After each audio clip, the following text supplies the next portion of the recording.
All right. Hello and welcome to Hello Governor the podcast. As always, I am Abdullah, and with me today is Shelly Rabara. How you doing, Shelly? Shelby, yes, like Shelby. half shell, half bee. Hi, how are you? Hello, governor. Thanks for having me. Oh man, I was okay, this is like the most corniest thing ever, but I don't care.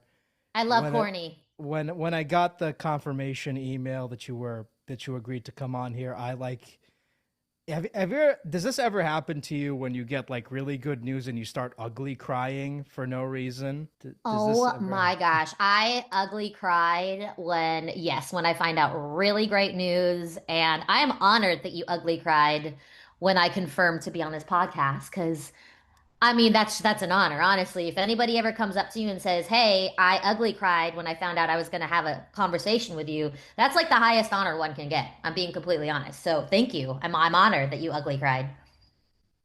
Because and this is like I try, whenever I interview people, I try not to get really emotional and what have you, but Peridot as a character means a lot to me because I remember, she's like this like nasally voiced short person, a short character who's like really awkward around people and is someone who is someone who who struggles what do you call it, who's socially awkward.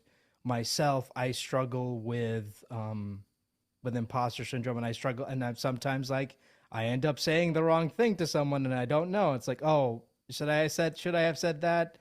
And yeah, I mean Peridot is like one of my favorite characters in all of fiction, and you know yeah. You know what? To be honest with you, she's one of my favorite characters in all of fiction as well because she just says it right off the cuff with no judgment. It just, the first thought that comes to her mind is just like what it is. And, I love that about her. And I'm so glad and happy that she could offer you comfort, in certain situations in your life. And, Peridot just makes me laugh. And I know that I voiced her and it sounds really weird, but I kind of view Peridot as this external character. Like I don't really I know I voiced her, like Shelby Rabara voiced Peridot.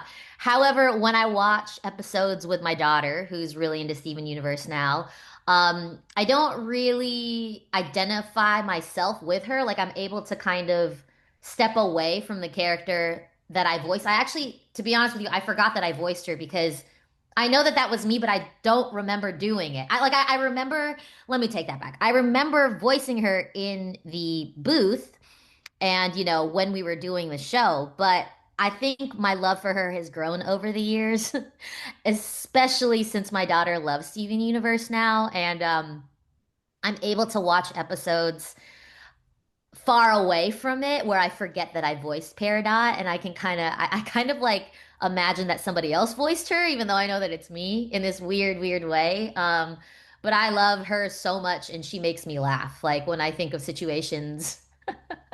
Uh, I mean, even calling Yellow Diamond a Claude, that is so funny to me. And how ridiculous she takes like the telecommunicator, like the diamond, and then just kind of pitches it to somebody else, being like, "Hey, can you hold this because it will self-destruct? It'll blow up." And she's like so in her emotions about what did I just do?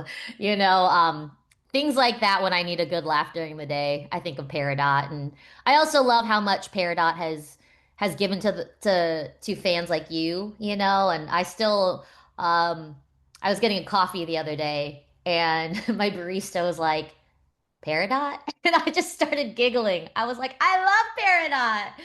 And he was like, no, no, do you voice Peridot? I was like, I do. And he like flipped out and I love it. I'm like, it's 2025. We ended the series in 2020. And we started, Steven Universe started, it came out in 2013. I think I started recording in 2012. So it's been a long time. And so the fact that Peridot and the Crystal Gems are so beloved by so many people, even my coffee shop barista, it just makes me feel all warm and fuzzy inside and makes life, you know, makes life so much better that the Crystal Gems exist and Steven Universe had made such a mark on the fandom. No, no, it's interesting because while I was doing my research, I know that you auditioned for, I think, Steven and a bunch of other characters. And Peridot wasn't one of the characters you auditioned for. Like, how did? So I'm just kind of wondering, like, how did you get involved with Peridot? Like, was it like a call in, or was it just like, hey, there's a bunch of new audition slides. Let me try to throw everything at the wall and see what sticks, sort of situation. Yeah, well, I got the audition, and funny enough, this was actually one of my first voiceover auditions. Or I had been auditioning for a bunch, but like the first one where it was like an actual pilot where I was auditioning for all the characters. So the breakdown came out, and basically, my voiceover agent, like in the email, said, feel free to audition for as many roles that you see fit for, or if you want to like try to audition for um all of them, go for it. And so it was like Steven, garnet, pearl, and amethyst. And so I figured I would do all of them just because why not? And yeah, so submitted I submit my auditions via MP3 through my agent, and then a few days later I get a breakdown for Peridot. And I was like, "Oh, okay." My agent was like, they really want you to read for this role, Peridot. And I was like, "All right." So I go into the booth and I read for Peridot, and then I got the call that I got it, and I was just like over the moon. I was so ecstatic. Because actually really one of the first, yeah, this was actually my first major voiceover role that I ever booked. And what a gift it has been. It's just allowed me to, like, do so many other things. Steven Universe is such a gift. So that's how I auditioned for Peridot and booked it. And seeing as Steven Universe is a much more storyboard driven show as opposed to script driven, and I know that when you guys record, you see the storyboards as you record. How much impact did that have on you on your performance as Peridot? Oh, it was everything. I'm super visual. And I have a dance background. So I was a professional dancer for a really long time. I trained ever since I was little. I love dance. I still love dance so much. And so I really leaned, I guess is the word that I was looking for. I really lean on the story, on the storyboards to allow me to see the intensity or the softness of what the storyboard artists wanted me to do with my voice. So it was a very collaborative process, the whole Steven universe, like, seasons, working with Rebecca, Ian, like everybody, Katie, like there's so even us voiceover actors really collaborated with each other. Like we worked off of each other in the booth. And yeah, these storyboards, we'd always be like, can we go back to, the previous slide so we could see what is leading up to our next scene? So as an actor, not necessarily, well, like, on stage or film and television, you get kind of you get the freedom no matter what. But, specifically with Peridot, I took what the storyboard artists drew, and then they gave me so much freedom to interpret their drawings with my voice any way that I wanted. And that was such a really fun part of the job being on Steven Universe, was because we just had a blast. Like I can't think of one voiceover session where any of us were like, "Oh, when is this going to be over?" We all like till the very last. We're like, "Do we have to leave?" Because it was just so much fun, and having Rebecca be like, "Yeah, yeah, yeah, do that again, do that again." Oh, oh, we had just such freedom to play. So the storyboards really, they were kind of like our guiding light, but also too, we didn't have to stick to them. But it was definitely um, such a great tool to have to look at to help us interpret, the lines and whatnot. So it was Steven Universe. Love it. I mean, it's one of those things where it's a one in a million story, really, when you really think about it, because you are a complete unknown getting a role on a really popular show, and it's a recurring character, a major supporting character, and who's insanely popular. And I remember even back when I think when your character first appeared in the series, I remember a lot of people were like, "Who does the voice of Peridot?" Because it doesn't sound like anything. It doesn't sound like anything. It's like this nasally, high pitched voice. It sounds alien, which I think is, you know, obviously helps because the character is an alien, but it just it adds that extra layer of quality to the character. Yeah, no, I mean in the voiceover world, it's this show is just so out of left field, you know. I mean, that's all not out of left field because Rebecca Sugar is so talented and she's worked on Adventure Time as many as, numerous other animated shows. I mean, she was straight out of college when Steven Universe was just, pitched and picked up. She was so young.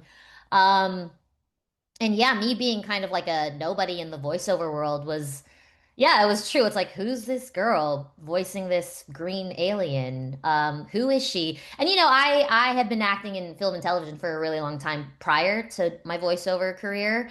And it was just really interesting how, yeah, it was like boom. And I was going out to fan conventions, meeting fans. I hosted the panel for San Diego Comic-Con twice for Steven Universe. I was on the panel for New York Comic-Con, and I was with like Eric Bauza, another Filipino Canadian voiceover actor. I'm Filipino-American, but he's incredible, and I'm like looking at his work, being like, oh my gosh, I'm so honored to meet you, and he's like, no, your work on Steven Universe, like it's just things like that where you're like, whoa, it's a whole new world that I had never been a part of. So I'm just so grateful. And do you ever miss that era where you were constantly going to these events and meeting the fans, or is it just like, or is that part of your life over now?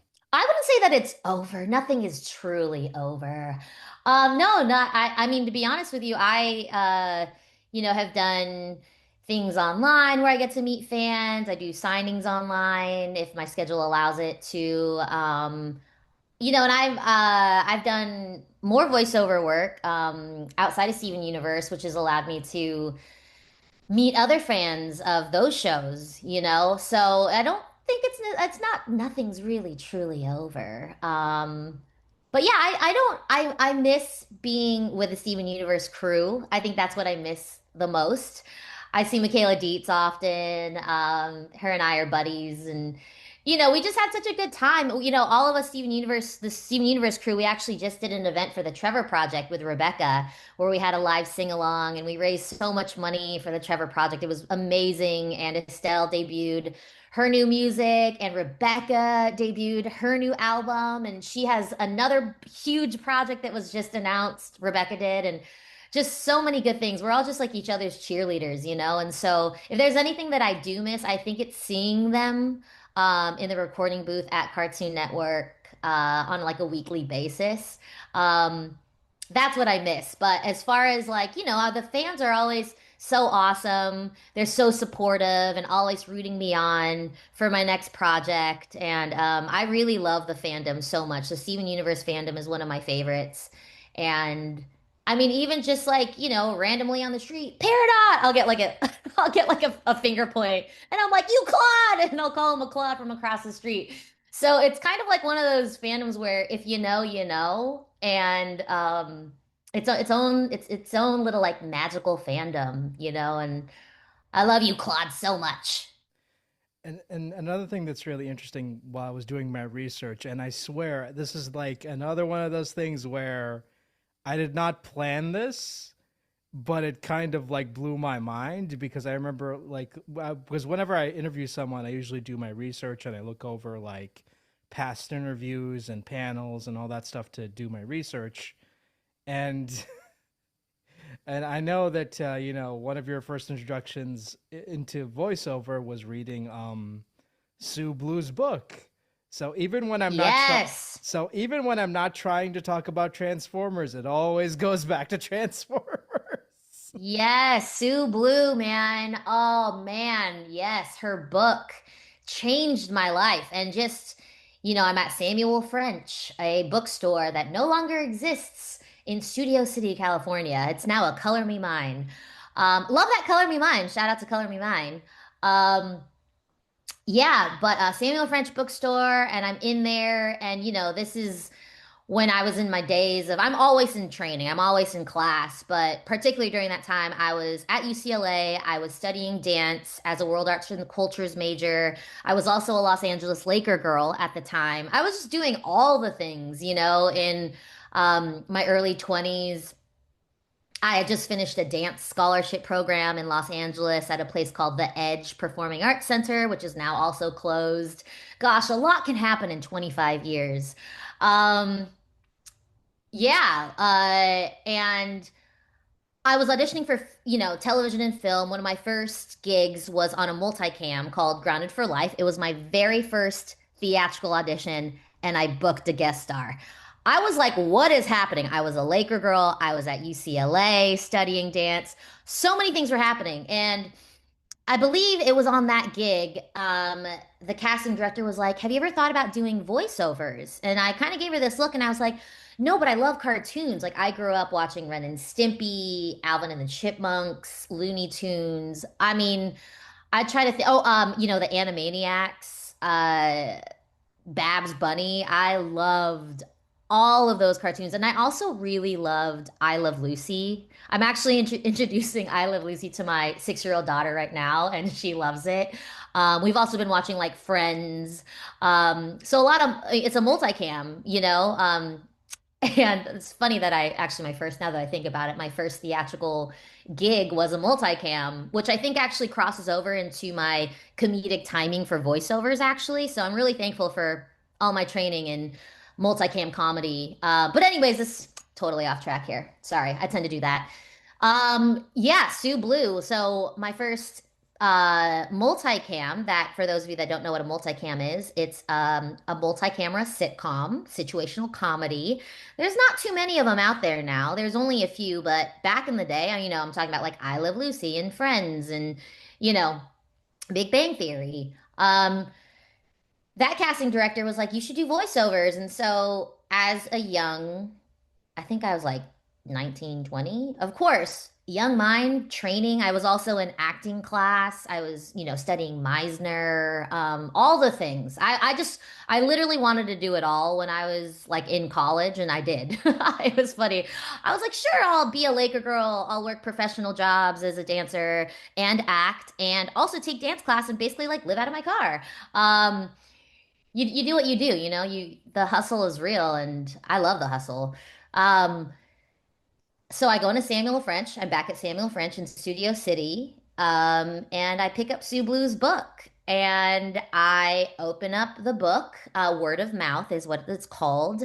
And I open up the back page of it and it has a number. And it says, if you are interested in taking class, please call this number. So what does Shelby do? 19-year-old Shelby do? I call the number. I happen to call the number and it's Sue Blue herself. I'm like, hi, may you please talk to Sue Blue? And she's like, oh, this is Sue. And I say, oh, I actually just picked up your book. I'm in Studio City at Samuel French Bookstore, and I was curious, like, do you teach? It was so wild. She goes, I actually am teaching this week in Sherman Oaks, and I was like, oh my god. So in Los Angeles, Sherman Oaks and Studio City are very close to each other. It's literally like maybe like a 2 miles away from each other down a street, Ventura Boulevard. I say, wow, I live in Sherman Oaks. At the time I lived in Sherman Oaks. So I was like, oh, can I take your class? She goes, come on in.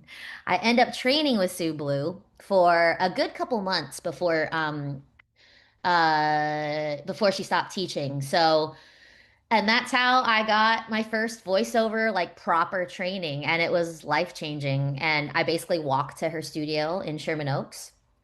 And it was wild. It's like the stuff dreams are made of, honestly. And then, yeah, she unlocked something, her and her partner Cynthia unlocked this thing in me where I started doing all these voices and these techniques, and yeah, it was I'm so again, I'm just feeling really grateful on this podcast. Thank you so much.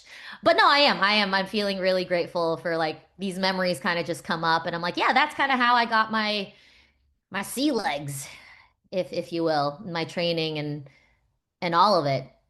What a mystical, magical, twisted line of experiences that have led me to speaking to you on this podcast. Okay, I just love the fact that you're one of those people who's like, you know what? I'm gonna do it all. I'll be a Laker girl. I'll be a dancer. I'll be an actor. I'll do voiceover. Mm-hmm. It doesn't matter. Yeah, I mean, and now, it's funny. I think about it. I'm like sitting at my desk and I have boxes of children's books.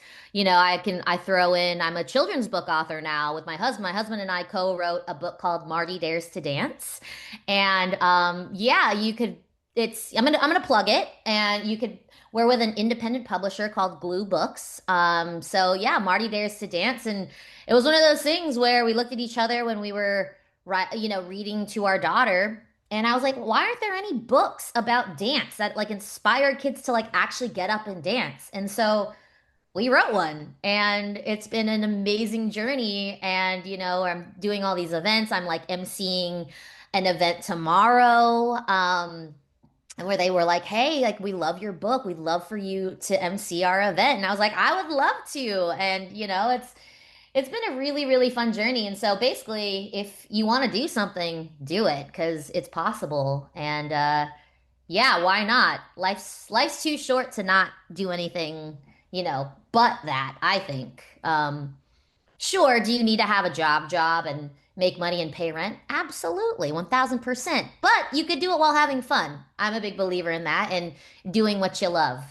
I mean, that's a great mindset to have, especially nowadays where I'm not gonna lie, a lot of people I know in the industry are struggling, and you get a lot of these, texting with people, and it's just like, yeah, man, a lot of creatives right now are like really depressed because of the state of the industry, and it's kind of like, but it is nice to see people still stay creative despite all the nonsense that's going Well, on in the right. I world. mean, I definitely don't want to be like a toxic, happy-go-lucky person. Sure, there's especially, in the state of the world, I think it's hard to kind of stay positive. But, this might sound soups cheesy, but like the days where I need inspiration, I'll go to a museum because I want to get away from a screen. I want to see physical things that were physically made by hand. Um, and in the silence of it all, I'm like, oh yeah, there's so much pain in a painting or a sculpture, but that's where like the greatest art comes from. As much as I want everything to be happy and positive, let's just be honest, the best stuff as far as art or, writing, a lot of it, like the funniest people I know have the most pain. I said it. I said it on a podcast. It's true. The funniest people can make light out of the dark in the best ways. And I think like, artists are magicians, just the same way that I believe dancers are magicians. They're able to have people escape in their work. I consider Rebecca Sugar like one of the greatest magicians and artists of this lifetime. And I will always say this because her ability to make people feel so deeply, and especially the way Steven Universe did. She took some really, really emotional themes, I want to call them, and made them digestible in it not digestible and also like very beautiful through music, visuals, the storylines, basically everything. And I'm not saying Rebecca Sugar has a lot of pain. That's not what I'm saying. But I am saying that she's able to take themes and understand them in a way where she's able to create something like Steven Universe and put it out in the world to have people feel so deeply. So I know that it's such a hard time for people, creatives right now, but I'm very excited to see the work that these creatives are going to produce because I'm ready for it. And I know that creatives right now are just in the corner. It's like they're feeling depressed, but what's going to come out of that depression is going to be mind blowing. And I mean, throughout history, I think we've seen some of the best artists, the most beautiful work come out of the depression or during world wars. And so I guess there I am being toxic, my toxic positivity coming through again. As I sarcastically laugh. I think there's some light at the end of the tunnel, even though it's a hard time right now. I think if we can get through this, we can get through anything. And I can't wait for the next generation, I guess, or the next, what's the word I'm looking for? The next explosion of art where, I mean, I think it's already happening, to be honest with you. Sometimes I'm like, whoa, that, like this younger generation, these dancers, these actors, these writers, their stuff is so good. I'm like, this is so good. So I'm excited. And I think that's what keeps me going is, um, that light where, in this darkness, there will always be that light at the end of the tunnel. So we just have to like, keep on keeping on one foot in front of the other. Yeah, definitely. I agree with you 100% because, it's tough. It's tough being a creative right now when everything feels like it's on fire and it's tough. And I say this a lot, if my little dumb show can bring people joy, I'm fine with that. I'm happy with that. It's like, let's, cuz there's just too much negativity in the world and it's like let's create stuff that inspires people, inspires the next generation, you know. Yeah, 1000%. And if, I enjoy connecting on, something like this, a podcast. So I like chatting about all the things. And yeah, if somebody just like listens in for just a little bit and it makes you kind of escape the negativity of the world, then right on, you know? Whatever tickles your pickle is something that I like to say.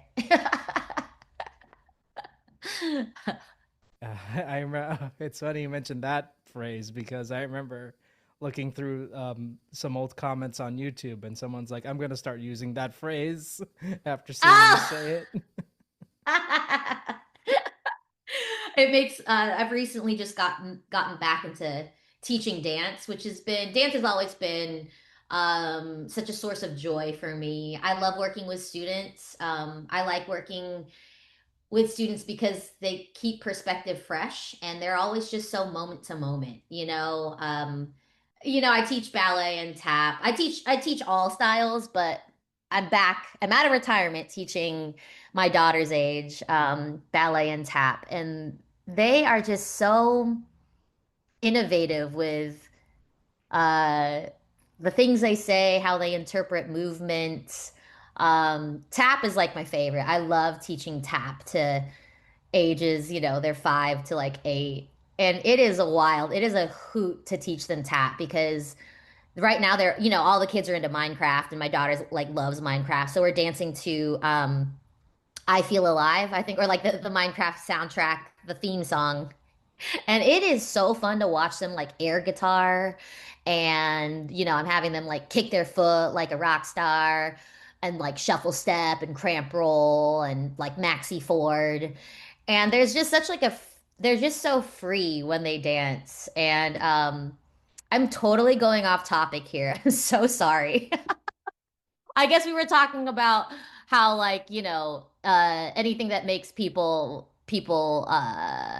whatever makes people happy and I so I said tickle your pickle and I say that to the kids. I'm like, "Hey, whatever tickles your pickle, guys. Like, whatever if like you want to do the air guitar and like kick your leg up or you want to like air jump, feel free." And to kind of give them permission to do that. They are like, "Really?" And I'm like, "Yeah, you could like air guitar however you want. Whatever tickles your pickle."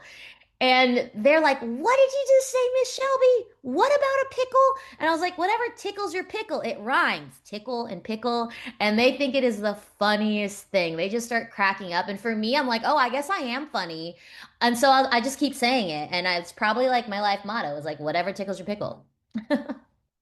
I mean, and that kind of reminds me of Peridot, with Amethyst when, because Peridot is very literal and, she refers to everything, in scientific terms and Amethyst finds that funny and, there you go. Yeah, there you go. Whatever tickles your pickle. Whatever works for you.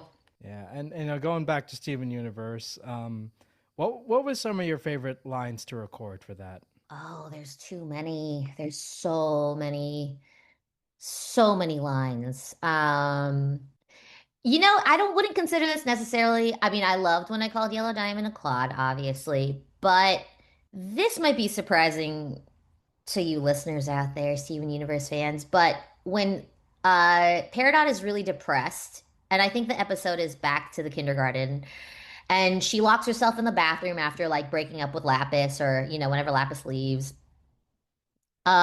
She's in the bathtub and she's super depressed listening to country music. And all there are, and Steven asks, Peridot, are you okay? And all Peridot does is grunt. She's like, listening to country music. And then they barge in, Amethyst and Steven barge in on Peridot, and they have to kind of peel her away from the bathtub. And then she lands on her back. And so Steven and Amethyst are like, they're trying to convince Peridot to get up. Come on, like we gotta go. We'll go back. We'll do all these things. And Peridot is just like sitting there with like a super wrinkly face, and it reminds the animation reminds me of Ren and Stimpy, because Peridot, let's just be honest, she looks like absolute crap, and she's like super depressed. Her eyes are all beady, and she just grunts and she's like, and that it's on my Instagram page. That has to be my favorite scene. I know it sounds wild. It sounds wild, but it makes me laugh and giggle in a way that I don't know why I find so much entertainment out of just Peridot grunting. And the timing of it all is also funny. Um, it's not even real words. She's just grunting and making all these weird things, but it's, you know what it is? It's like the music behind it. Ivy and Surashu did such an amazing job with the everything musical regarding Steven Universe. I can't They need to have all the awards. Like honestly, I think about it, and the music composition, even this my grunting with the country music, like they know how to really build a scene. And there's so many working parts of why cartoons work or why scenes work or movies and television, even Broadway shows. The smallest nuances really make or break a scene. And as funny as and comedic as this one scene is with Peridot being super depressed, see, I'm still laughing about it.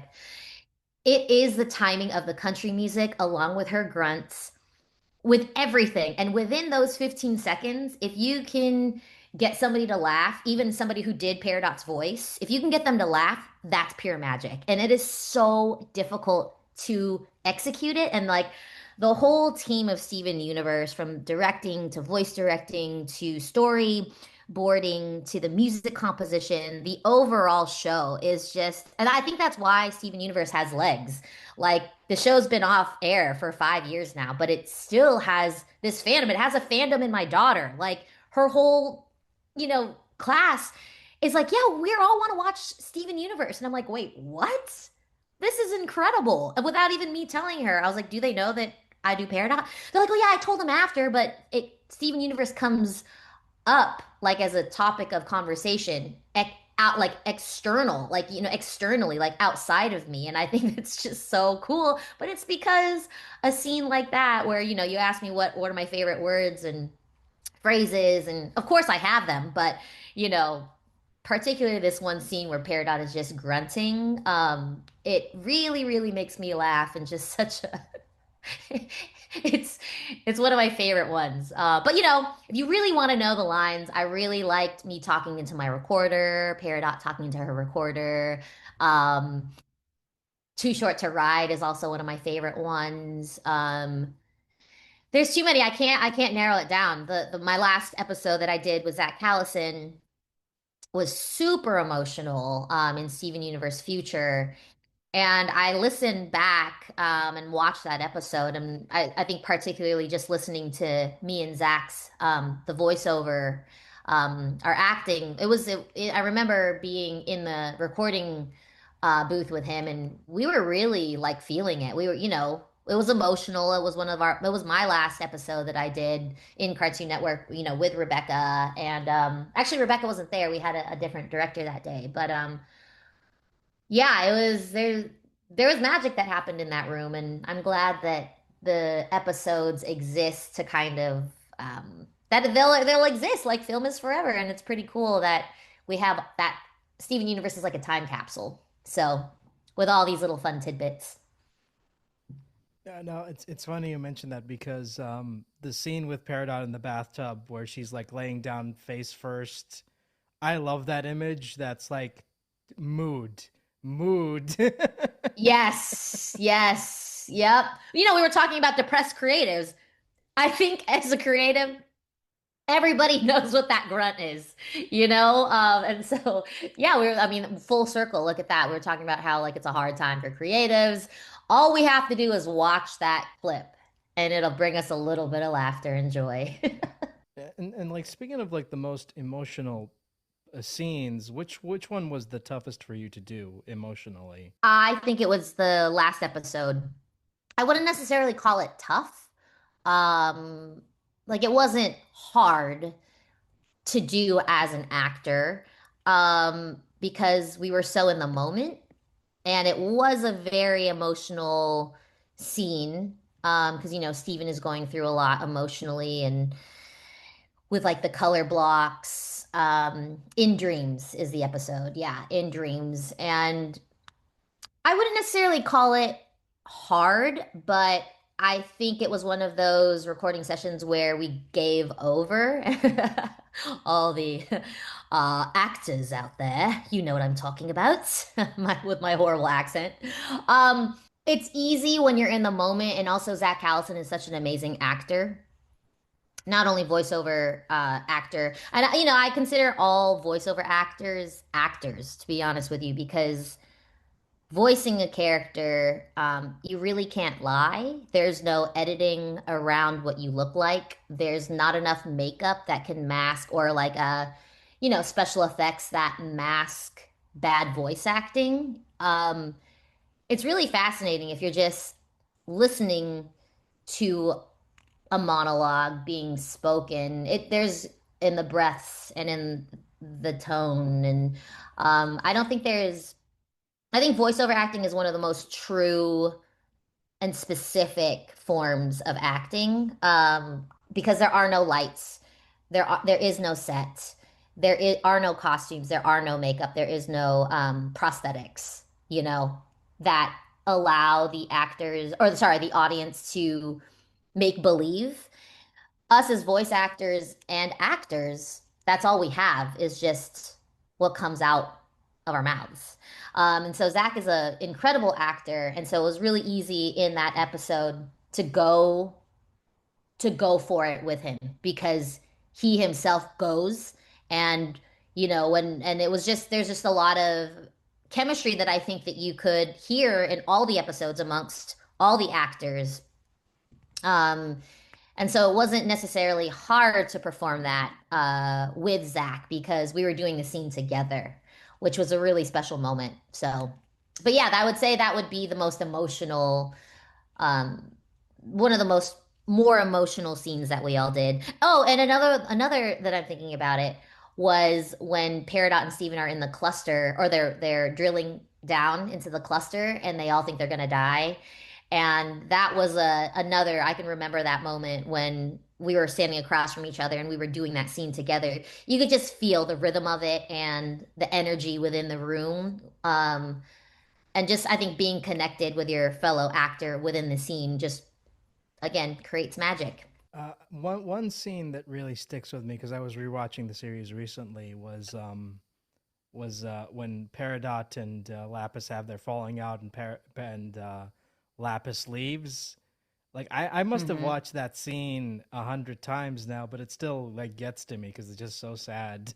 Yeah, yeah. I mean, well, yeah, I feel like Peridot felt abandoned, and the abandonment issues of what it feels like for somebody to leave a partnership. I think we all can identify with that, and yeah, we just went really deep really quickly with these abandonment things. But yeah, that was that particular relationship on Steven Universe was a very I know a lot of fans really loved that ship, between Lapis and Peridot.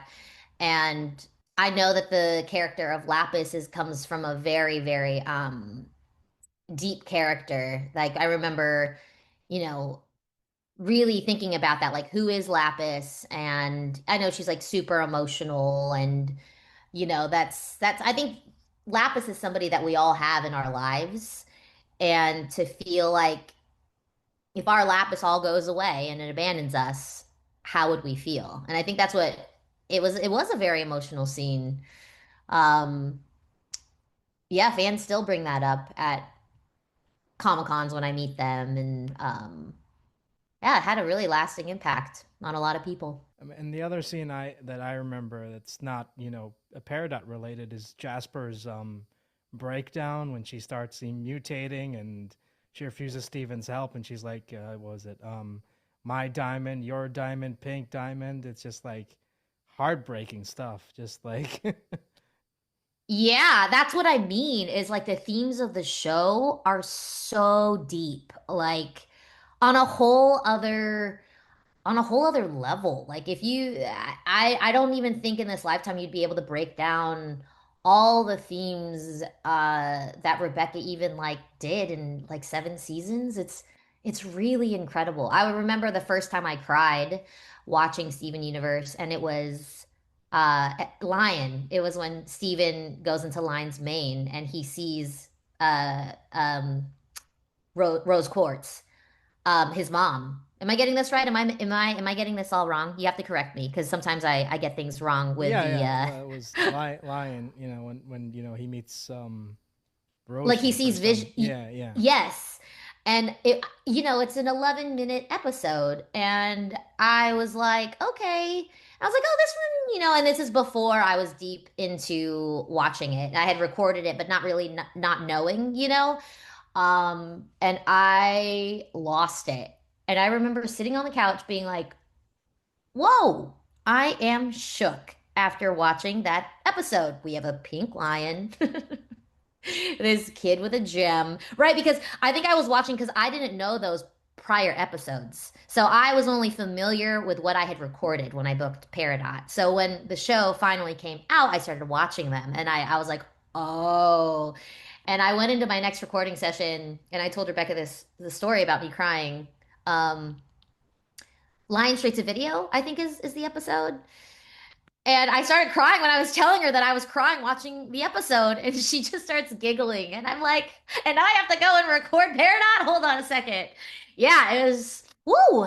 Yeah, the emotional impact that Steven Universe has been really, truly incredible. Yeah, I mean, like just thinking about a lot of these moments and the fact that the show is still popular, almost like it's a 12-year-old show, and the fact that it still has a fan base, the fact that, you still find new art of your character, still people making content and just yeah, I mean like longevity. No, longevity. Like, yeah, my daughter was she was like, "Mommy, Steven Universe." Somebody had like created this Steven Universe Minecraft thing where the characters of Steven Universe are playing Minecraft. And I was like, "Whoa, this is wild and also very cool." And yeah, it's really cool to witness. And do you have any, seeing as you guys recorded together constantly throughout the series run, do you have any funny booth stories? Oh man, yes, I do. Let me. I think we were doing.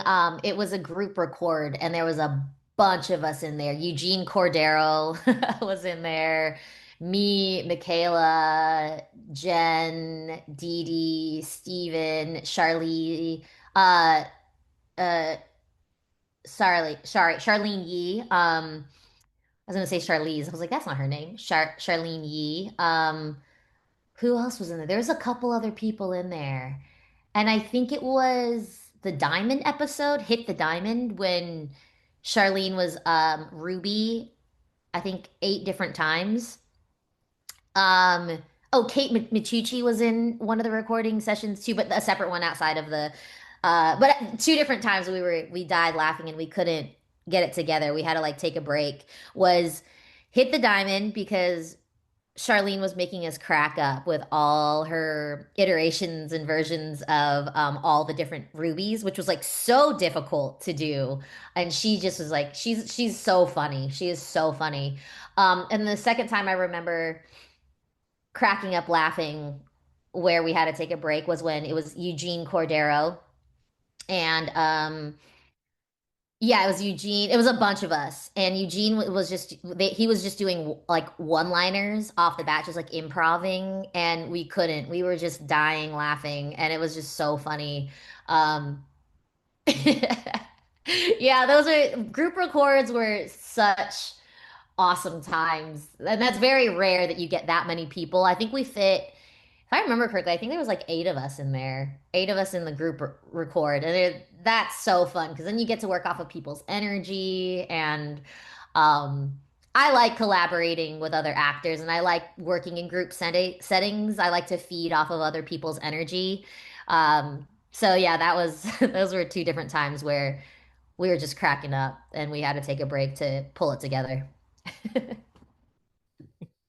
I can imagine the director's like, guys, just can we please, like, can we please get it going because we need to finish this.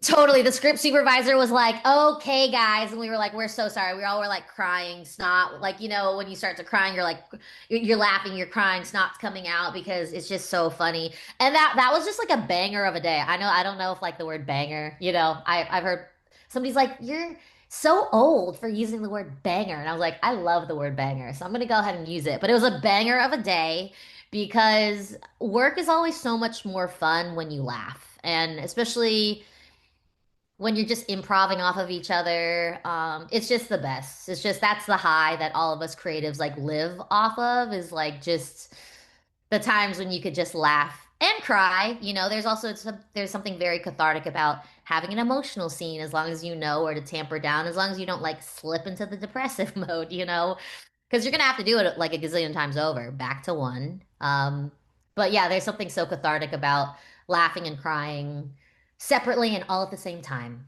I said this in a previous episode, but at the end of the day, don't we all want to be a family guy? Don't we all want to make everyone laugh and cry?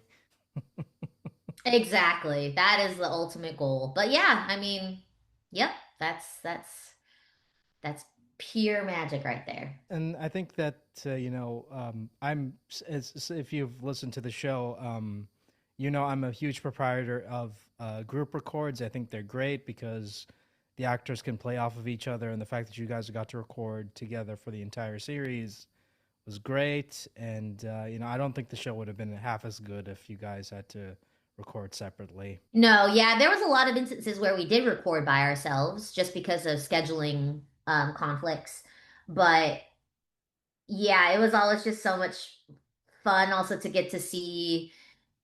Really, we just like to see each other, and just like see each other in person. And what a special time it was because it was before COVID, and so gone are those days now where like I mean, I think we're slowly getting back into group recordings. But I also did like a whole other show during lockdown. I was in Canada, and I set up like pillows for a recording booth. And that was fascinating to watch, was a whole show. It was for a Netflix show called Usagi Chronicles, Samurai Rabbit. Um, and yeah, it was just very weird to watch. Not weird because the show was great. But to know that we all recorded separately and I had never met. Well, I met Darren Barnett because he was actually in Vancouver at the same time as me working on a project that my husband was on. But yeah, fascinating to see the show in its entirety, knowing that we recorded completely separate. It was just like a different thing. I'm like watching me do group scenes, I'm doing these group scenes. As Kitsune, I played this really awesome fox on the show. And yeah, I think it was. Then I think back and I was like, "Whoa, that was crazy that we never ever had a group record and did a whole 2 seasons of a show together but separate. Wild." Yeah, I mean, is crazy. I think that's I think yeah, with voiceover, it was they were quick to adapt to recording from home and what have you. But it's still like it's not the same. It's like just let the actors play together, please. It's just like the performances will be better. Yeah, but I think that, because of scheduling conflicts and, location wise too, it's really cool to know that you could be on the same show or same project and I'm in LA and the other person's in New York or Chicago. or Nebraska. You know, that like there's so many amazing ways now. And so a lot of good things came out of like lockdown, specifically, with creating a show or creating work, projects. But yeah, like my next project that I'm on that I can't talk about, I've been recording by myself. So I'm very interested to kind of hear snippets of what it'll sound like with the other actors that I'm working with. So it's really, really cool to imagine if so this next project, I'm imagining that person's voice in my head when I'm doing a scene with them. And it's really cool to be like, oh my gosh, to actually hear whenever I do. I'm not sure when that will be, but whenever I do hear my voice paired with the person I'm in the scene with, I'm really looking forward to that. And although I'm not doing group records for my next project, it is really, really cool. For me to imagine what my voice is going to sound like opposite of somebody who I've just like admired since I was born, basically. Well, not born, but yeah, just huge fans of. So I'm very, very excited for my next project. And um, yeah, I can't share what it is on this podcast, but I hope that whenever it does come out, that you guys, whoever's listening, enjoys it. I also wanted to talk about like because we were during our pre-show ramble we talked about your IMDb credits, and I swear, I mean, this is true. I did not know you were in Starfield until I saw you were credited on IMDb for that. I'm like, huh, I didn't know she was in Yeah, Starfield. yeah. That recording was a hoot. I actually think that was during COVID as well, but I actually went into the studio and there was all these protocols, I believe. Yeah, for like a actually surprisingly, I worked a lot during the pandemic, like lockdown where there was like, swabbing of the nose. Like I did Station 19, I did a guest star on Station 19, I did a um another guest star on 911. Yeah. Oh, like I even did like doll face. I actually did a lot of things during lockdown now that I think about it because and then I did yeah, Starfield. A lot of that protocol was you had to get swabbed and then you had to test negative before even entering the premise. You wouldn't even see anybody. So like I'm pretty sure when I did Starfield, I went into a recording booth and everything was remote. So I just put on headphones and I was just talking to the director, and that's how they would direct me. And sure, there was an engineer there, but separate, like separated by the booth, the glass and everything. He was in behind the controls, but yeah, wild times, wild times. But yeah, recording for Starfield was awesome. Shout out to all the voice actors that do video game work. That to do as many lines as you do, it is pretty strenuous work.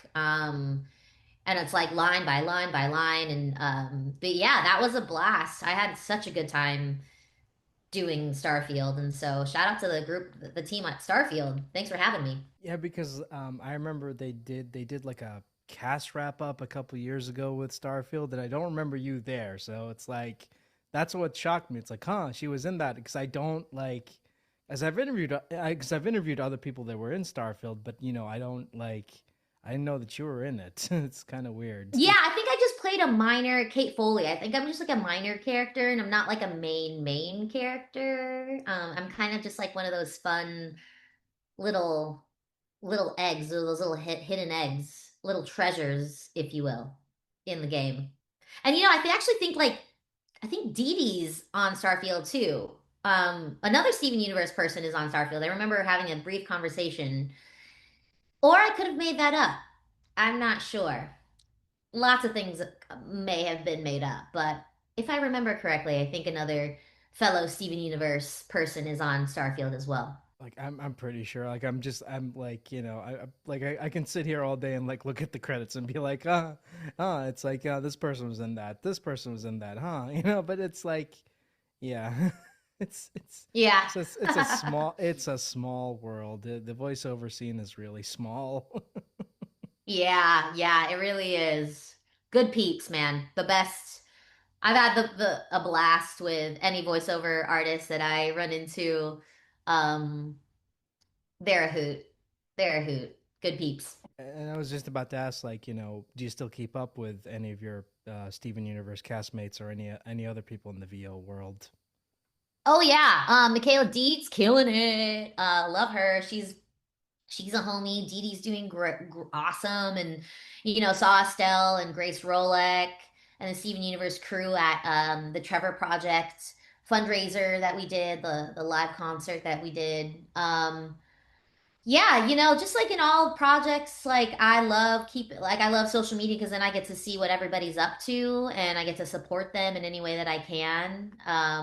So yeah, I'm homies with all of them and I'm just so proud of all the work everybody's doing and it's just really exciting. And Rebecca has all her projects coming out and her like music and I choreographed for her music video Hill to Die On and just to work with Rebecca as a choreographer. I choreographed a lot of stuff for Steven Universe. I did a lot of the tap numbers. I foleyed a lot of the tap numbers too, which was really fun.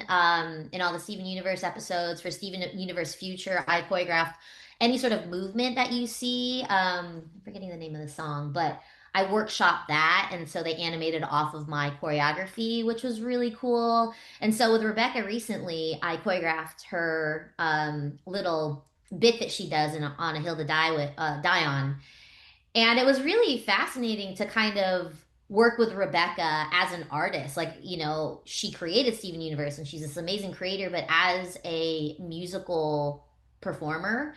I was doing a lot of movement with her and also to like directing her as far as if the camera's here, open up the shoulder here to like lengthen your arm out. So it was really neat to just collaborate with her on that level.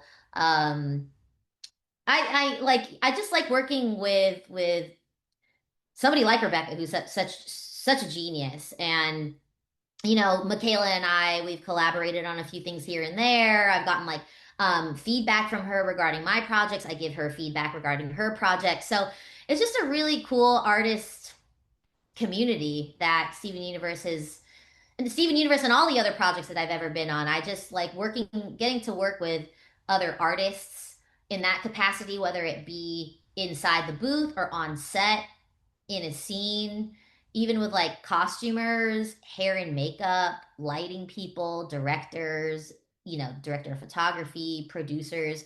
I ask a gazillion questions all the time. I'm really fascinated with just the art of making art. I guess is what it is. Like, it is just really fascinates me. And maybe that's why I've always I just wanted to get into everything, and I guess, a couple decades later, here I am still, writing children's books and writing my own things, directing my own things. So, yeah, I keep in touch with I keep in touch with a lot of people that I worked with in the past. So yeah, shout out to all my friends. You're the best. I also wanted to ask, so just listening to you talk right now, you're probably one of those people that doesn't mind to know how the sausage is made. Is that correct? That's true. I listen, the documentaries I watch, I'm just fascinated about it all. Like, I mean, yeah, like getting my kitchen redone, I wanted to go to the slab yard myself. And my contractor's like, you don't need to do that. I'll bring you the slabs. I go, no, no, no. I want to go to the slab yard because I want to see how this process is made or like done. So I go to the slab yard. And so the slab yard, like for like quartz countertops or, whatever, stone countertops.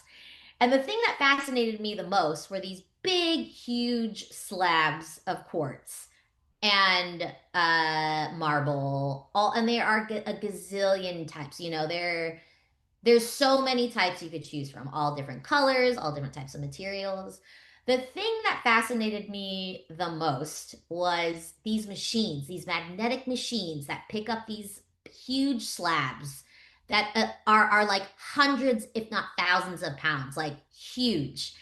And I wanted to drive this tractor, like, because I was like, whoa, you get to drive that tractor. He's like, you want to ride it? And I was like, kind of. So he let me kind of move it, not a lot, but like he let me move the tractor forward to get, through the slab yard because there was this one piece in the back that I wanted. And basically these magnets come out And so they extend and then they slide down and then they grip these huge things of slabs, and then they bring them up. And I was more fascinated about this contraption, this like tractor that is able to pick up this slab. And I was so worried that it was going to drop. And they're like, oh no, those magnets are so strong. They can pick up anything. And I was fascinated. And so I appreciate my kitchen more now because I know what hard work that is to cut. Like to cut the slab. I did a whole documentary watching thing about like water. And then we can go into it. They should be wearing these like masks and stuff because a lot of people get sick from cutting slab because the work conditions are not safe. Anyways, that's a whole other podcast. But that's what I mean. I don't mind. I want to know how the sausage is made. Like I that's it makes me appreciate things more when I realize the hard work that goes behind them. Like even this podcast, like this is work to cut it, to put it together, to put it out there. You know what I mean? Like I appreciate, I guess, any sort of hard work. I was raised by a single mom, first generation Filipina. She worked the night shift. So I think like, and now that I'm a mom myself, like I just so appreciate the hard work that's put into anything really. Like, I don't know. I guess, I guess what I'm trying to say is yes, I don't mind. I want to know how the sausage is made. Period. Okay, I am just like losing my mind at the fact that you got to ride a tractor just like Peridot. There you Oh go. my God, I know, right? When life imitates art. When light imitates art. Steven, I Art want a imitates life. tractor. I know. I know. Crazy, wild, right? Just like what is reality? Like what is like what is real anymore? What is real? We are all living in a simulation. Let's just be honest. And outside of acting and dancing and being a children's book author and being a mom, do you have any personal hobbies? Oh, so many personal hobbies. You know what? I love people watching. So lately, I mean, I love to cook. I love to go on walks. We just got a new puppy. I love all those things. I love to relax. I love the beach. Sure, sure, sure, sure, sure. However, my new favorite hobby is to people watch. So after I drop my daughter off at school, after, making breakfast, brushing teeth, getting changed, making sure the homework and lunch is packed in the backpack, filling up that water bottle, all the things parents do for their child before dropping them off at school. I like to go get a cup of coffee, sometimes matcha, and I like to go to a very busy street in Los Angeles and I like to people watch. I sit on a bench. Sometimes I have a bagel with schmear, sometimes I don't. But it is fascinating because I like to sit there because most people are on their phones. Let's just be honest. They're on their phones, they're in their own world. They're walking across the street on their phones, which is very dangerous because I also see lots of people almost get hit by cars. Or they're on their phones and when they are walking, and the thing is, you have to sit at a crosswalk. So you got to sit on the sidewalk where you are watching people cross the street like towards you or away from you. This is fascinating because some people look left and right and some people don't. Like some people now in LA, drivers are on their phone. They're not supposed to be. People are on their phone walking across the street. They're not supposed to be. But it's almost like it doesn't phase them that they almost just get hit by a car. I think it's fascinating. I'm like, whoa, you literally just almost got hit by a car, but then you're back to your normal conversation as if it never happened. If we all could live life that way, right? Like if like something as life-changing almost hits us and almost derails us, then we're just back on our phone and act like it didn't happen. Like I was like, whoa. So I could sit there for a good, I sit there for a good, like if I have a moment, if I'm lucky, 30 minutes, because life happens and you got to go to your next thing. But yeah, watching people watching is so fascinating. There's so many different types. Not everybody's on their phone, even though I said everybody's on their phone. We have the select few that are actually looking at people in the eye and say, hello, good morning, how are you? The puppies come up and say hi to my puppy, which I love. I love animals because like they're not on phones. They don't have thumbs, so therefore they're not on their phones. If we all could be dogs, right? And just like sniff each other's butts and like go about our day and like pee on anything you want to pee on. um, take that soundbite. Um, but yeah, there's just people watching. It's fascinating. I really enjoy seeing people about their day or getting a glimpse in their world without even having me, they're not even aware of me watching them. I'm not a creep, but since I'm not on my phone when I'm people watching, I'm not people watching on my phone. I'm people watching with my eyes, and I'm actually like not looking at a screen. So, um, it's really fun to watch, and like the conversations when people do notice me, like that, like I'm making eye contact with them, and they're like, "Oh, hi." I'm like, "Oh, hi. How are you?" And then they look at me like, "Oh my gosh, a human just talked to me, not a phone." And I'm like, "Are you having a good day?" Yeah, thanks for so much for saying hi to me. And then, they go about their day and I'm like, okay, bye. And I don't know, it's my new favorite thing. I think it's just connecting with people and taking a moment in everybody's busy. Everybody is super busy, but like, just kind of seeing people walk, like kind of like acting as if we're in the olden days without phones. So that is my new hobby is people watching and having conversations with strangers that are not on their phones. That is just like that's surreal to me. Like just like going out and just like being like I'm just gonna watch people for a little bit, see if they notice see if they notice me watching or not.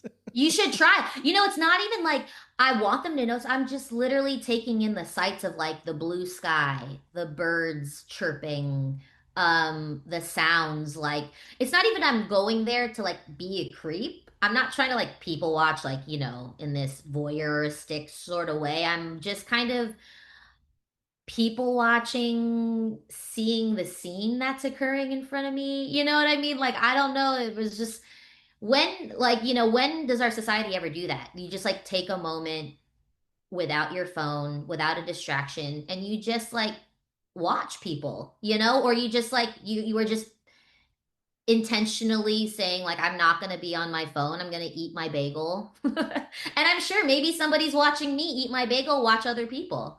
How about that? We don't know what those birds are doing. That bird is probably watching me eat my bagel. Like so I guess yeah, but that is my new hobby is people watching. And how do seeing as you work on so many different projects, how do you balance your work and personal life? Oh, you have to make the time. You have to. Yeah, work and personal life. I like it when I can blend the two. Like, I love a good meeting where I'm able to have a great cup of coffee, good conversation, and also get work done. Like, and I think you're able to do that. I think if you orchestrate it in a way where, also too, people always know this about me.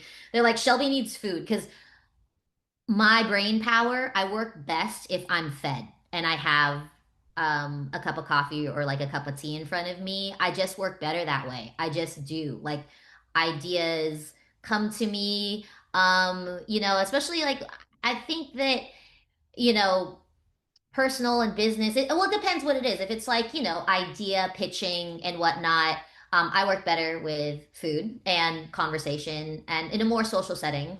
But like personal life, like especially like when it comes to family time with my daughter and husband, dinner time is something that I really, really love. And like, we're like no phones, no business calls at the dinner table unless it's like super urgent. But my daughter is she loves to draw and she loves to like go to the dog park and she loves to read and dance. And so those moments are definitely, especially a parent in 2025, it's really important for me to make sure that I put up those boundaries and that when it is personal time, like for myself, is to know that like this is I'm making this a priority and this is what I'm doing at this time. Instead of being distracted, because you have to put up those boundaries or else everything gets all chaotic and of course, when it comes to business and business meetings, absolutely. Like, that gets my attention and is a priority at that time. So I guess it's just kind of putting up those boundaries where you need to be. And, if you can make fun in the personal and the business, then great. If not, then, got to put up those boundaries and know what works for you, whatever tickles your pickle. No, I mean it's great that you're thinking about that because usually when I ask people that question, they're like, I don't, you don't." That's the answer.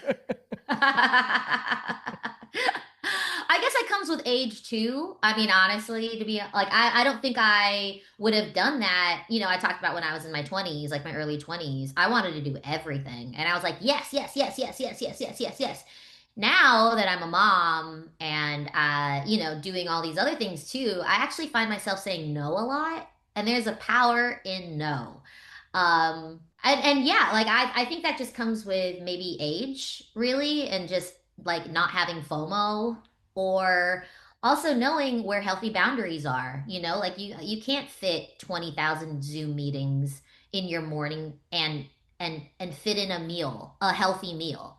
You know what I mean? Like that's what's crazy is to be, and I'm speaking to myself, to be healthy, like psychologically as well, like mentally and physically, you have to make the time to be like, I am going to make myself like, you know, a healthy meal, or I'm going to go for a walk before I get on this Zoom call. You know, and sure, everything, there's a lot of things that are stressful in the world, but um, I think when you're younger, you just don't care. I think you're just like, yes, let's just do this and this and this. And sure, I'll meet up with this person. And sure, I'll do that. And sure, I'll audition for that. But I guess the older you get and when you become a parent, too, there is a power in saying no and saying yes to the things that you know you should be prioritizing. But then again, what do I know? Whatever tickles your pickle, people. Yeah, I agree with that because, like, God, this is so corny, but I don't care. Don't Motherhood, care. Yep. yeah, motherhood is a job as well. So, 1000%. yeah, so it's not like, you know, you have to like take that into consideration as well because, like, when, because, going back to Steven Universe, looking back at that part of your life, a lot of it was done before you were a mom. So, you had Mm-hmm. more time to, I wouldn't say like the balance was like less stressful, but you could, easily manage it. But now like the world has changed and, everything's different and now everyone has to be their own Right. personal brand and I hate it and it's dumb and Right. yeah. No, well, interestingly enough, it was towards the end of the season, the wrap up of the season, that I got pregnant with my daughter. And I actually have such a cute picture of me. Dee Dee took it when I'm pregnant and I'm sitting down with some water. And so I was pregnant with Zia, then I had her, and then yes, I hosted Comic-Con when she was only, let's see, March. 3 months old. I was doing San Diego Comic Con. So she got to go to her first Comic Con when she was 3 months old. And you know, thank God I had my mom to help me. She was holding Zia. I put like little headphones on her while I was in the hall. And you know, as a mom, and like when you first have a baby, your body's crazy. It's crazy. And then it was so funny. I remember at Comic-Con, you know, getting the script literally 5 minutes before I was supposed to get on stage. And so they tell you, you know, when you're hosting a panel, there's a clock. I call it the clock of death, and it ticks. They told me that it was going to go up, so like it's going to start at 0, and then I have 45 minutes to do the thing, right? So I'm like trying to pace it out. Also, this is me as a mom, and as a mom, you're always multitasking in your head. Also, too, as a woman, I'm like, I got to do my hair, my makeup, I got to get dressed. I have to look correct for this panel. Like, what is the audience? What is the demographic? Things like that, right? And then, like, as a mom, like, I was like breastfeeding at the time. So, like, I'm feeding Zia literally like before getting on the stage, all these things. Like, a gazillion people are coming up to me asking me questions. And I'm like, and then that's talk about when the older I get and when I became a mom, the power of no. I was like, I'm sorry, I'm feeding my child right now and I actually can't answer this question, but you know, give me 10 minutes and then I'll get back to you, you know, as I'm trying to study the questions.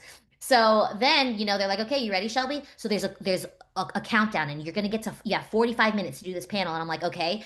So I'm getting out there and this is a dancer in me. I need to know like where I'm at because, you know, on stage there's bright lights. So sometimes it could be you don't know where you're at. These lights are like super, super bright.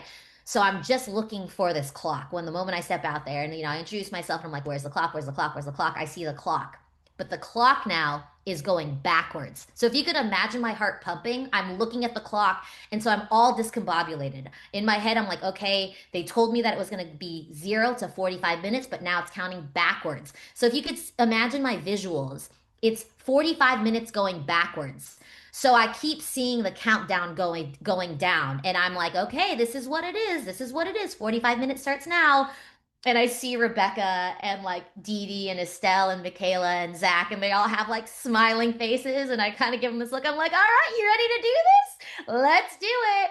And yeah, so that was really funny how uh my daughter was born kind of at like when Steven Universe was doing, Comic-Con and all of this stuff. So to balance that out was I learned a lot, and I'm so grateful for all the experiences, but I think I learned how to really put up some boundaries when you are a working mom, and you have to host Comic-Con. And I was honored that they asked me to host Comic-Con. But yeah, it was it was a pretty wild ride. Grateful for all of it. Oh man, the level of stress, like just like it's anxiety inducing. I'm just like getting anxiety just by listening to you talk about it.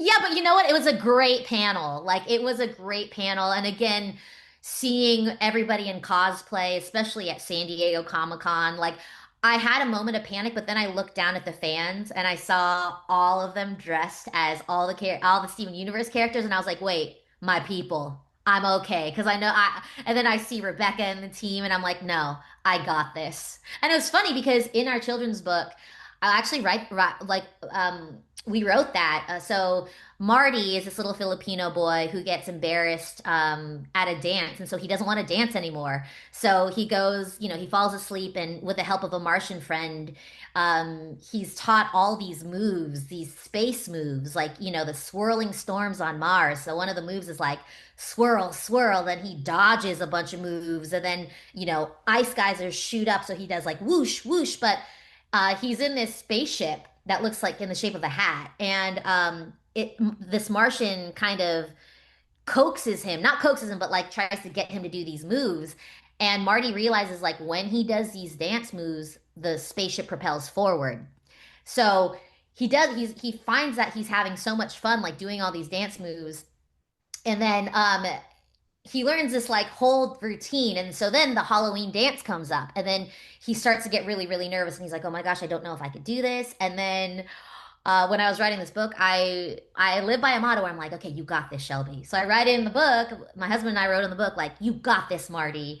And he tells himself that he could do it. And it's so funny, like thinking about Comic-Con so many years ago, where I literally was like, I got this. You got this, Shelby. And that's all I had to say to myself with like all the comforting eyes of like all the Steven Universe fans. And so that clock wasn't so scary anymore. And it ended up being an amazing panel. It was awesome. Yeah, so I mean it's just goes to show you like, like we all get that we all get anxious, we all get anxiety, but you just got to take a deep breath and just tell yourself it's going to be fine and just take that leap of faith. That's right. And tell yourself you got this. Yep. So I mean, Hmm. so like speaking of like your children's book, because I know that you and your husband wrote, recently wrote a children's book, as as the listeners have caught on, and if you haven't, I'm sorry. How many more hints do we need to drop here? Right. Yeah. So so I'm just kind of wondering, like, when did that whole thing come about? Like, when did you guys start to say, hey, we want to write a children's book? Yeah, since Zia, our daughter, was born, actually before that, I was reading to her when she was in my belly. I love books. I love libraries. Ever since I was a kid, my family would always go to libraries, and we would just spend like hours there. Um, Reading night after night. I remember I have pictures of when Zia was like a baby, and we traveled a lot for work. So I would always go to the local library and get books to check out and read them to her. And as we were reading them, ever since she was like a newborn, Harry and I were like, where are the books that have dance in them? And, like dance was such a vehicle for us to gain self-confidence. And I feel like, Harry is also a dancer. It is his dance story is a little bit different. I was definitely more technique trained. I was studio trained. He was more like hip hop trained. So we had both very different experiences growing up in dance. So he started dancing in high school, and I started dancing when I was 4.5. Um, and we realized like there was kind of a lack, or rather, we needed as parents more books with dance. So we went on a journey, and I was like on an adventure. I was going to every single bookstore, doing my online research, looking for children's books about dance. And there are a lot of them, don't get me wrong, and props to all of those authors because they're amazing books. However, we did not see any books with like, specifically like a little Filipino-American boy. And I know that like the Filipino-American culture, like dance culture, there's all these hip hop crews and all these young Filipino-American dancers at studios. And I was like, but wait, there's our daughter. We want Zia to see herself. And I know that Marty is a little boy, but we wanted to bring in like the Filipino American culture, and especially for little boys, because for girls it's easier to dance because like tutus and ruffles and all the rhinestones, but like for boys it's a little different. Boys get made fun of if they try to dance, or people are more inclined to be like, oh man, that's stupid, that's a stupid move. So and Harry has had experiences like that where he was made fun of dancing, or like that move's not correct, or whatnot. And so Harry and I were like, let's write a children's book. Let's see like what naturally, organically comes up. And when we had this idea to go on this adventure of like writing a children's book, we were reading a book called What's That by an amazing author named Karen Chan, who happens to also be a publisher. So she is the owner and small business owner. She is amazing. She's the owner of Blue Books, who we are published with. And so I love this book so much. We were gifted it, and I was like, who is this woman, Karen? Like, I'd love to meet her. And so we got a meeting with her, and she was on board with our idea of this dance, this thematically like using dance as a vehicle for self-confidence, especially for a young children's picture book. So yeah, that's kind of how it all started. And at the time, our daughter Zia was doing a passion project about space. And so we were learning all these fascinating space facts, like swirling storms on Mars, and like how Venus is super hot. And so like dance moves are like hot, hot. Or like whoosh, whoosh, geysers of Triton. Yeah. So, and our daughter we love a good dance party. Sometimes we're like dance party. And so in the middle of the grocery store, we'll just like turn on some music and just start dancing. And sure, do people look at us like we're weird? But like, is it fun for us? Absolutely, 1000%. So yeah, and so Marty Dares to Dance was birthed, and it has been such an amazing ride.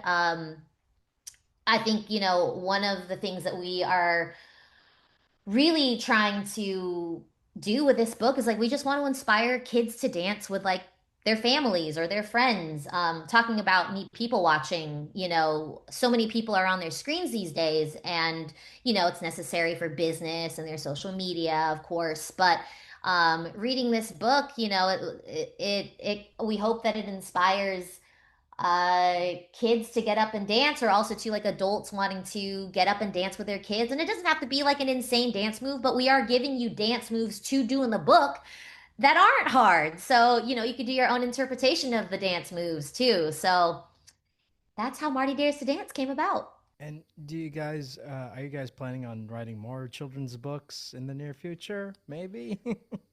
Yes, it's actually book number one of a series. And so Marty is the main character of the first book, but he also has some awesome friends. One is a little girl named Yasmin. And then there's a Filipino Lola. So Lola is grandmother in Tagalog, and she's awesome. This grandmother is basically the grandma that I want to be, and it's inspired by all the awesome grandmas, especially my mom, who like dared to do what they thought was impossible. My mom was a single mom that came from the Philippines and worked so hard to provide me, my brother, and my sister an education here in America. And yeah, so there's a book about Lola as well, the third installment. But yeah, the next book that I'm hard chipping. I'm chipping at the block here. Yeah, is Yasmin, and it kind of revolves around just like the societal pressures of being a young girl and how there is beauty and imperfection, and you don't have to be so perfect all the time, and it's okay to not fit in with a societal normalcy that we see on social media. I think me just having a daughter too, I think about that and how important it is for these children's stories, children's books to have themes with how to deal with feeling like just because you didn't get the part that you wanted doesn't mean that you're not important. There a lot of parts make a whole. And just because you feel like it wasn't perfect doesn't mean that there isn't beauty to be found in it. So there's a lot of things that I've been kind of toying around with, and I hope the second book, I hope readers will really, really enjoy it because I'm having a really cathartic time writing it, actually. And then the third book I have for Lola is about finding love in senior years with like the bachata and salsa. Oh, it's so sweet. Like thinking about, the older generation who've lost their partners and how dance can also spur new friendships and relationships. So yeah, we're keeping the next installments of books within the Dare to Dance theme. So it'll be Marty dares to dance, and then Yasmin and Lola dares to dance. Awesome. So you guys have this planned out. It's not just a one-off thing, and that's great. That is great. More creativity. Yeah, and you know what? The second book might be called Yasmin dares to cook a torta. Who knows? Yasmin is Latina. She's Costa Rican. So these are the things planned. But then, as life happens, you never know if I'm going to take a left pivot and go somewhere else with it. So um, it could be like, dares to do something else, dares to walk, walk on a high line in a circus. Who knows? Who knows at this point? Like, what do Who knows? what do kids like? Just do that. Right. Minecraft. Just kidding. I'm just like, seeing as you've mentioned Minecraft and what, I'm just kind of wondering, like, have you gotten a chance to play Minecraft? Okay, here's the thing. My daughter she gets frustrated with me because I am not very good at video games. I will say it, I like old school Tetris. I like old school Super Mario Kart. I like Wii. I like, what else? Oh, there's like, I really like that new Super Mario where you like the Olympics thing. I like that. But when it comes to Minecraft, the whole down, up, side, side, looking, sitting, squatting, jumping, building with the pixelated things, I am so just like she gets frustrated with me because I'm not following her through the world, and I'm literally just trying to get my bearings. Like I also get sick, and so my eyes, like I can't do any VR stuff because, or like roller coasters or like spinny rides because I get super, super sick. Fun fact, when you have a child, your, what's the word? It changes. Like I get so sick on a plane. Not a plane, sorry, on a boat. I have to do like all the things. So, anyways, VR for me, or when I'm looking at Minecraft, I get very confused on where things are. Down is up is down, or up is down, that sort of thing. So my daughter, my 6-year-old, actually gets really frustrated with me because she's like, "Mommy, you're not following me." And so I met an influencer who does that. I forgot what her name is. Sorry, mom brain. But she's like, "I can teach you how to play Minecraft." And I was like, "Would you please?" And I have a friend who's also trying to teach me how to play Minecraft, who taught Zia how to play Minecraft, but I'm kind of like a beginner. So anybody listening, if you have any pointers or you want to like, teach this, millennial mom who knows nothing about Minecraft how to play fast, because like I really want to just take a month to learn how to become a master at Minecraft and then show my daughter how cool I am, being like, look at this world that mommy made. I made this, and this, a lagoon that now has awesome fish in it. I am, hit me up. You can find me on Instagram at Shelby Rabara. I'm all in for the Minecraft. We don't play publicly, like there's all those studies and, all these things. But so we just do like creative mode. But I would love to surprise my 6 year old that mommy is a Minecraft master. So if anybody can help me out with that, let me know. Thanks in advance. New goal in life: get good at Minecraft. Really, what it is, like all parents want to do is just be cool to their kids. That's honestly what it is. Like, I need to keep up with like the technology game. AI is out there. Again, I like to people watch, but like, how do I strike that balance? Like, I need to know what's cool and hip. I probably should stop using the word hip because that really dates me. But you know what I mean? Like, us parents, we just kind of like want our kids to think we're cool.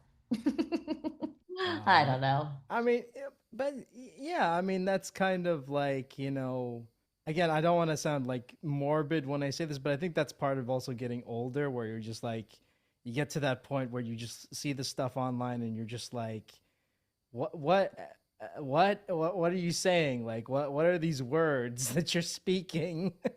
Totally. Totally. It's like, Like what? for example, I was saying we watched Shark Week the other day, or just on like YouTube Shark Week, and this big, huge great white. And then so when you search big great white fish, those are the words that I put in the search engine for YouTube. All these AI videos come up, and I felt so cool when I was like, "Nope, Zia, that's a fake catfish. It is the size of five Broncos put together. There is no such thing as a catfish that big." And I felt so cool and I felt so informed when, my friend was like, "Yeah, you're right, Shelby. That's an AI video." And and, she's in her 20s, so she was definitely schooling me. But I was like, at least I know an AI video when I see it. I'm able to identify. But there's also these other crazy videos out there where you don't know if they're real or fake because they look so realistic. And you're just like, whoa, like there's actresses now that are AI made. Insane. The insanity of the world.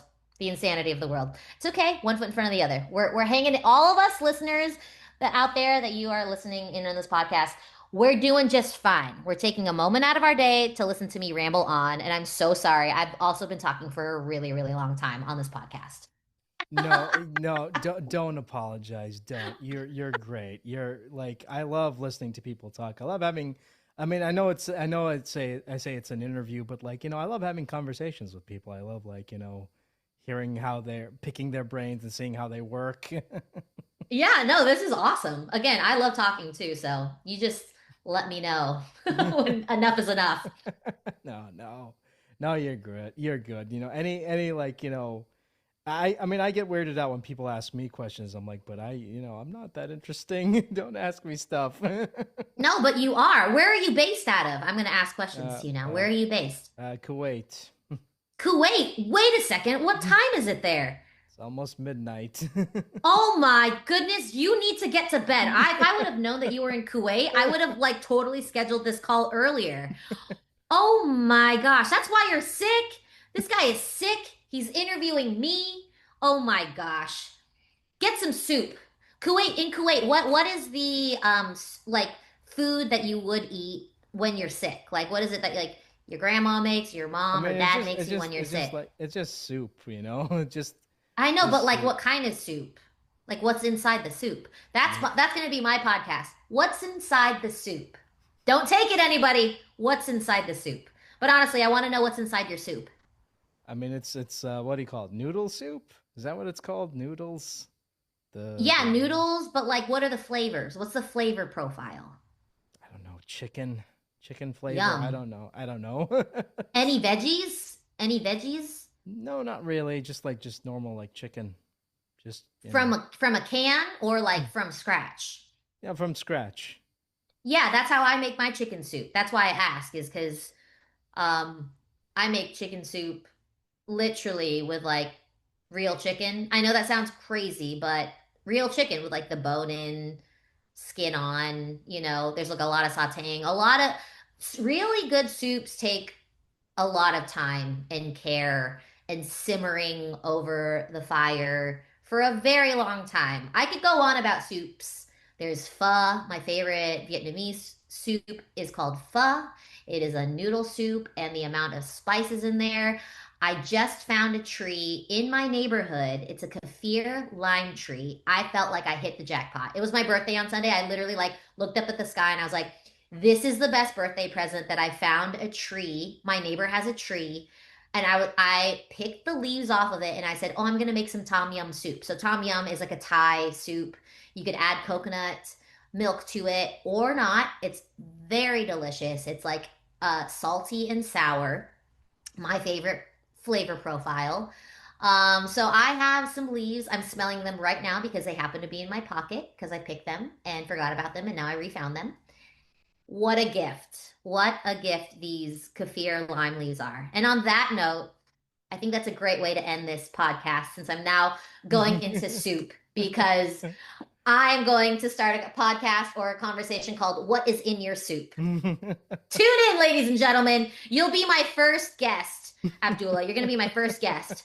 I mean, hit me up on Instagram. Let's like, I will. just like the real talk. Like, seeing as we're about to wrap this up pretty soon, but I just want to say thank you so much for taking the time out to do this, and I hope that we can like still, stay connected and just like chat about whatever. Like, Dude, of course, hit me up. This has been a great conversation. And I again, like you're in Kuwait. That's amazing that this is what I'm talking about. Like, when would I ever think that I was going to be able to do a podcast with you in Kuwait? Like, how cool is that? That's so cool, right? That like in 2025, this whole podcast, I'm in Los Angeles and you're in Kuwait. Like, that's pretty insane. And we're talking like real time. And now you need to go eat some of your grandma's chicken soup and go to sleep because like you're super sick. He's also super sick for those of you listening. So there's that. So drop your comments in wherever this is posted with your best chicken noodle soup recipe. And before I wrap this up, can you give us a condensed version of what you're working on currently, and where can the lovely people find you online? Oh, by NDA, I cannot give you any sort of information on what I am currently working on, but it's also but I will say this. I am super duper excited about this next project. It's a dream come true for me. It really is. It's a dream come true. For this little Filipina who was born and raised in Orange County, California. It is a wild, I never would think in my wildest dreams that my next project would be what it is. But hey, you know what? It's happening, and I'm very very excited, and I'm so excited for you listeners to go see it. And I'm sure, you can find me on Instagram. It's the only thing I'm on. I think I had a Twitter, which I'm not very active on. But you can find me on Instagram at Shelby Rabara, ShelbyRabara. And whenever I'm allowed to talk about it, you can find out news about my new project there. Thank you so, so much for taking the time off to do this. This has been a wonderful conversation. And I hope, we can, stay in touch and, talk about more stuff down the line. Of course. Thank you so much, Abdullah. This has been awesome. And yeah, thanks for everybody tuning in. And I hope that this past hour and a half was worth your time because it has been worth my time. All right. Take care. Bye bye. All right. Bye bye.